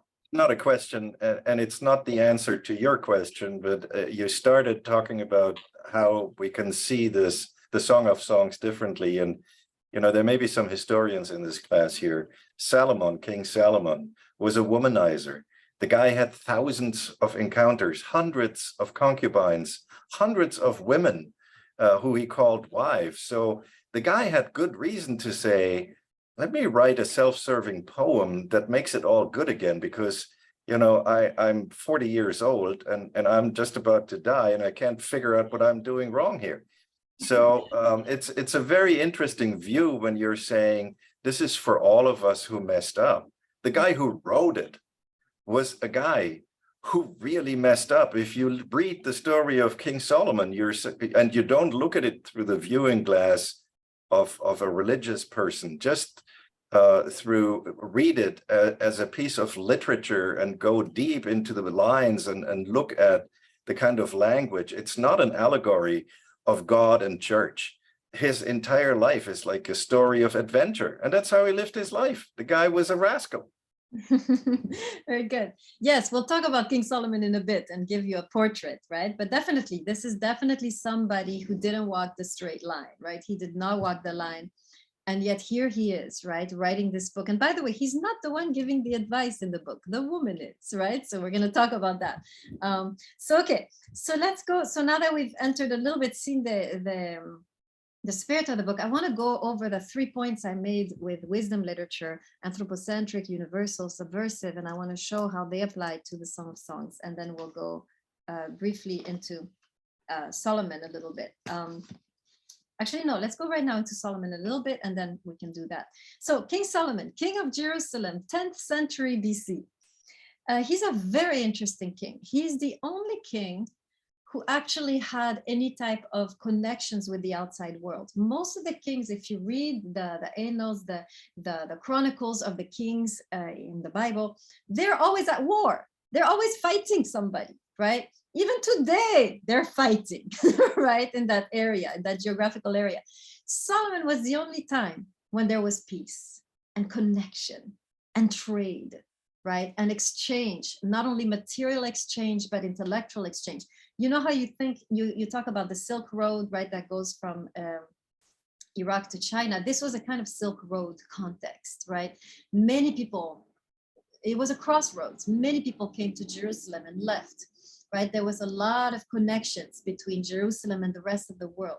So he was really ruling during the golden age of Jerusalem. He was really at the time, it was a very different time than ever happened, right? He actually is the one also who built the temple, but he was a very interesting character, right? So you can understand why he became like this, such a man of the world, through his background, his family background. So I'll tell you a little bit about that, right? So he himself was born out of a mistake. He was himself the child of a transgression. So any of you, right? Some of us, we are born by accident, right? The mother didn't really plan this, and the father was, freaking out. Solomon is that kind of child, right? He was born out of a mistake, a terrible mistake.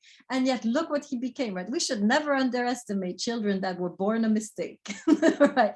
They're sometimes the best ones out there. So he was born out of a transgression. His father, King David, actually killed a man in order to take that man's wife, and that was Solomon's mother. Right. So this, and by the way, he didn't just kill any man. That man was his closest friend. He was one of the, we know this from the Bible because it tells us that this man was part of the elite bodyguard around King David. So he was fighting next to King David, very close to him.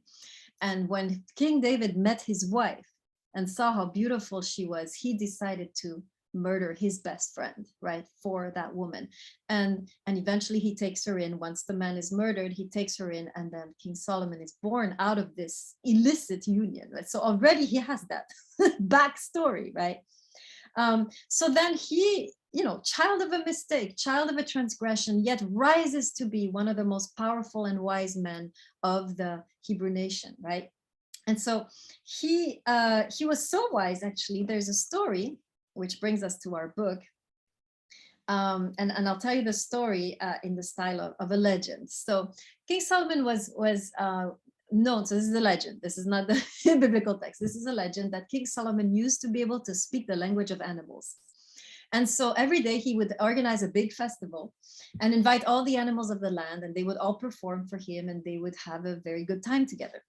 And so he did this, he organized this festival, and missing at the festival was a bird, a very special bird, didn't come. Few months later, the bird arrives in the throne room, tired, the wings are drooping, covered with dust. And Solomon is like, there you are. Where were you? I had a big party, you weren't there. And the bird says, listen, if you knew the woman I have just encountered in my travel, she shines like the stars. She glows like the moon. She's the most beautiful woman you will ever encounter. And Solomon says, bring her to me, right? And so he brings her, and it turns out that this woman, now going back to history, right? This woman is actual historical character called the Queen of Sheba. She was the Queen of Ethiopia at the time. And she was herself very well known as a wise woman. And she heard that Solomon was using the same title, wise man. And she's like, let me check if this guy is as wise as he is. This is history. So she came with a caravan, right, of, treasures. She went with a whole caravan of treasures to meet him and spent some time in Jerusalem and learned from him, or talked with him, or conversed with him. And turns out Solomon gave her a little more than just wisdom, because she came back, this is back to tradition, pregnant, right? She came back pregnant, and it is believed that the Ethiopian Jews are descendants of that union, right? So very interesting story. So anyways, she's an African queen.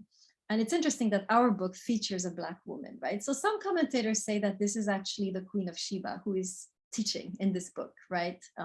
Solomon is writing, but he is channeling her, right? Her wisdom in this book. So maybe we're getting the book here from an African queen channeled, right, by this Hebrew writer. So that's kind of the backstory for our book, just some of the legends behind our book. Okay, so back to the Song of Songs as a wisdom text, right? So first of all, it's a wisdom text primordially because we know this, because the central character is a woman. So let me explain. In the ancient Near East, anytime you wanted to write a text of wisdom, the speaker, the channeler, would be a woman, because the woman in the ancient Near East was a symbol of wisdom. So anytime you have a text where you have a woman talking, you know this is a wisdom text. This is not just a romance. This is not just, you know, a nice love poem. This is wisdom.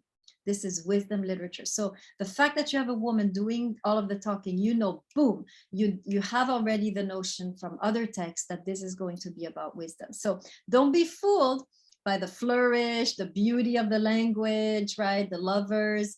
This is really about wisdom. And part of our task will be to unearth the wisdom that is hidden in this text. So clearly it's anthropocentric, human-centered, because you just have a man and a woman. God has taken backstage. He's hardly mentioned in the text. The teaching is a human teaching on love, right?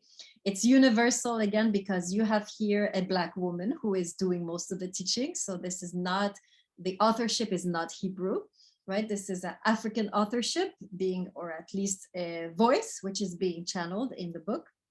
And finally, and this is what I want to focus on, it's a deeply subversive book for several reasons. This should strike you right away if you're familiar with the traditional laws of courtship, that this book is breaking all the rules, right? Number one, the woman takes the lead. So make sure you write these points, right? Number one, I'll write it in the chat. Number one, the woman takes the lead. This is first crazy thing about this book, right?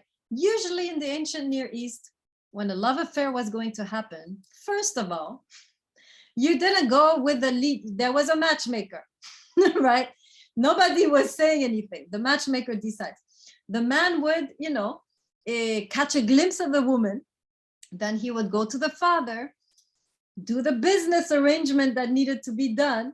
And then he would be able to date the woman, but still he could not be with her anywhere alone. It had to be always in a public setting. And then eventually he could not touch her, right? And eventually they would get married, and then they would be able to really consummate the marriage. Now, when you read this text, you see anything except that. First of all, the woman is taking the lead, and she's taking the lead brazenly. She's not taking the lead shyly. She's taking the lead. The first words she says, anybody know what are the first words she says? Have you read the text? I will tell you. She says, "Kiss me with the kisses of your mouth, for your love is as sweet as honey." This is how she begins. She's making a move on this man in the very first words, right? So this is a woman who really is not very cautious. She's a little reckless. She's really breaking the rules of propriety. She's not practicing modesty. She's really messing up right from the start. So that's the first thing you see. Second thing that is unusual. This is a mixed race relationship. This is not usual. This is the exception. In fact, in many texts in the Bible, it's forbidden. Now, a lot of people went around those texts. Moses was one of them, right?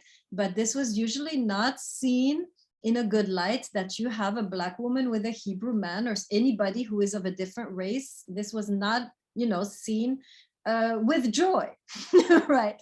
So here you have this African woman with this Hebrew man. You also have a difference of social status, right? So you have, this is the second transgression.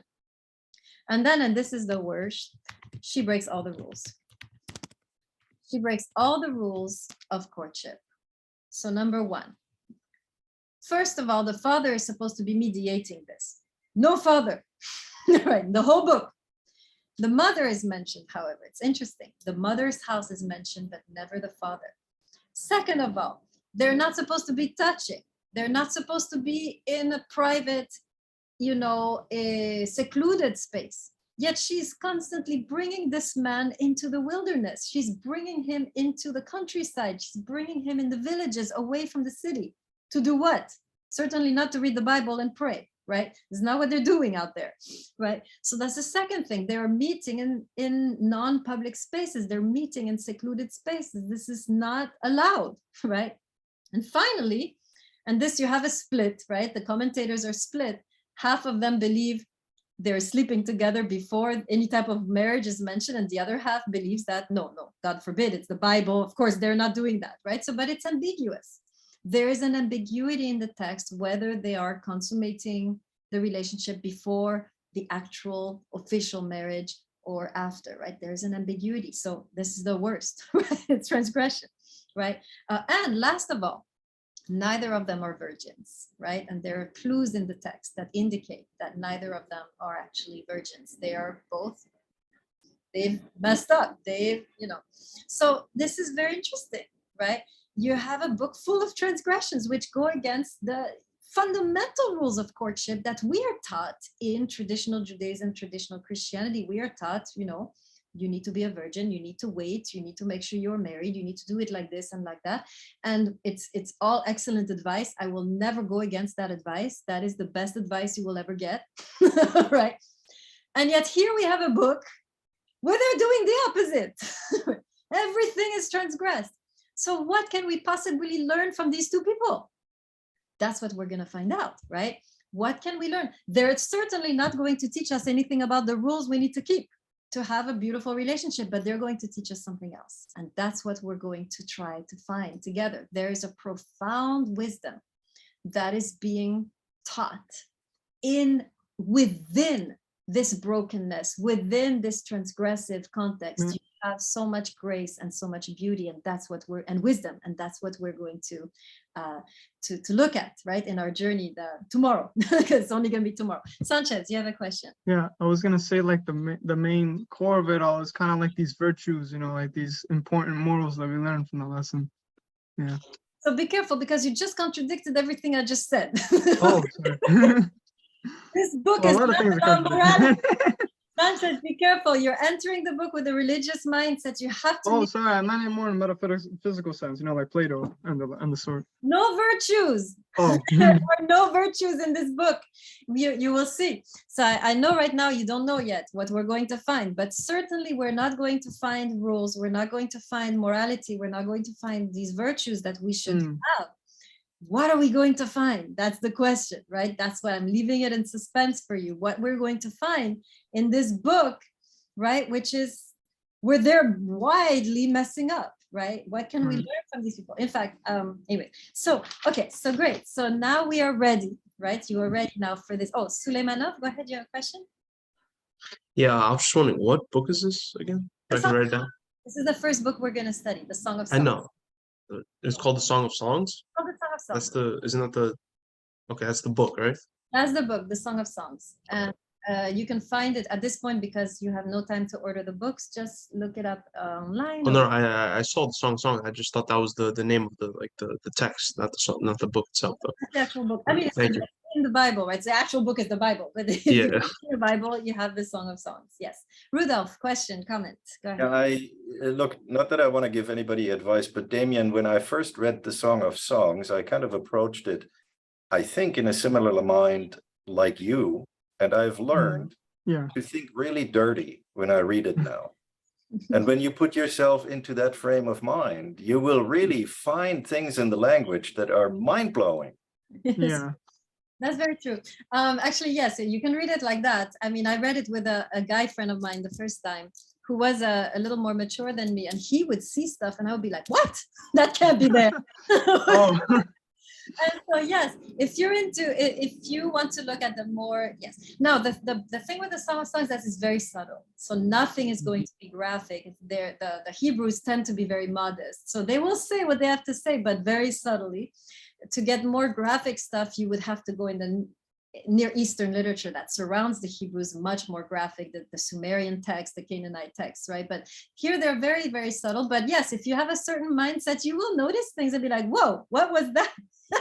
So absolutely, you can totally read it like that and find a lot of, this is the opposite of the allegorical interpretation, which was the interpretation of the church fathers, where they would try to find virtue in the song. If you can actually read it with a very different mindset and find everything you need to find there too. Absolutely. Good. All right. So you guys are now ready. Let me give you a little bit what you need to do to prepare for tomorrow. So you're ready. So for tomorrow, you just, I've given you the audio, the lecture today, the introductory lecture. I gave it live. Usually it will be through the YouTube channel. So you have the lecture. So all you need to do is answer the audio question, which is in your syllabus. And that is due tomorrow. And then you need to read the Song of Songs. And then number 3, you simply need to do the reading assignment on the Song of Songs. And remember to upload, right? You upload your work in the drive, right? And you make sure that you are on time for all 3, right? On time audio question, on time reading assignment, on time presence in class, so that you can benefit from the discussion. Professor? Yes, Suleiman. Sorry, for the reading assignments, what are we exactly supposed to do for that? So in the syllabus, you have the pages. Yes. In the syllabus, it's based on a book which you might not have yet. So basically, just read the whole thing. Okay. Do you want us to are there questions that we have to answer or something we have to write? Yes, the reading assignment. So were you here in the beginning of class when I explained? Yes. I was fully there. Just do that. It's your own questions, your own critiques. It's your response to the text, right? That's the reading assignment. Does that make sense? Oh, so it had to be a page, single spaced, and was that one? That's it. Okay. 4 paragraphs. Yeah, let me review that. 4 paragraphs. Yeah. Can you just, so I could write it down? Yes, I'll write it here in the chat. So the reading assignment is 4 paragraphs, single spaced, 2 questions, 2 critiques. So 2 questions. So you're reading the text and you become intrigued in this context, maybe with the metaphors, right? What does the lily represent, or what does, fire represent? So you can interrogate the text a little bit like that. And then 2 critiques. You can maybe criticize the man. You want us to ask us to, you want us like to ask 2 questions or to answer 2 questions? Do both. You ask and then you try to answer the best you can. Yeah. Okay. So you want us to make our own questions and then answer them in paragraphs? Exactly. And questions, not just random questions, but questions that you are wondering, right? Oh, I wonder what this metaphor means. I wonder what this expression means, or this word, or why is there a contradiction or a repetition, right? So you just And the and for the audio messages, you would like us to do half single space, right? Half a page. Exactly. So let me write this down. The audio question. Audio question. Yes, let's not have a group chat. I've had only problems with those. Some people are asking in the chat if we can. I really don't recommend having a group chat for the class, because each time classes have done that, it's just created tensions and toxicity. It seems we cannot be on a group chat without becoming poisonous. So I would not recommend doing a group chat with the class. Okay, audio question, half a page, single spaced. Yeah, and that's your answer on the, so you answer, the audio question is, remember, is the last question on your syllabus, right? I'll read it to you. It's, you go to Solomon, and the question is, what is the difference between wisdom literature and the rest of the Bible, which we talked about today. So you just answer that, and then you put it in the folder, in the, right. Park, you have a question? Yeah, I do. I don't know if I heard it before. Is it due by tonight or by tomorrow before class starts? Before class. As soon as class starts, I'm looking at them. Oh, okay. Just making sure. Sounds good. Always before class. Yes. And for the groups, I will put you in breakout rooms tomorrow. That's why you have a number in front of your name, so I can put you in the right group. But this is, oh, sorry. But for the assignments, it's not really you just want our opinions based on it, right? There's not really a specific answer you're looking for, I guess. For the audio question or the reading assignment? The reading assignment. Yeah, reading assignment is you basically wrestling with the text. You're questioning some aspects of, there's no wrong answer, right? There's no wrong way to do it. The audio question, on the other hand, has to be based on the lecture. I'm going to look for that, right? Make sense? Right. Mm-hmm. Okay, Donaldson, yes. The audio question is one question, or I see a few questions towards the end, towards It's in the one onset. question per text. So every time we do a new text, boom, you have one question. You see Plato, Rumi, Kant, yeah. And then yes, to answer Sanchez, you can always stay after class and clarify anything in the assignments or in the lecture. You can always, I'm always available. These are my office hours after class. These are this is the time I can be with you if you need me to be there. So no problem at all after class. Thank you. Yeah. Any other questions? Anything we said? So no, I'm not going to put the assignments on Blackboard. I'm going to put them in this recording. So make sure. Sorry, I meant more of a Zoom link for SUPA breakout groups, like outside of class. Those I'm going to do it within the class. I Oh, break okay. That's fine. I will. So if you miss a class, you always listen to the lecture, so you know what to do. I always say what to do. You can also get the content that you missed. So make sure you keep up with if you miss any class, make sure you listen to the recording. Okay, any last questions before we end? Okay, good. I'm gonna stop the recording, which I don't know how to do that. Hold on. Stop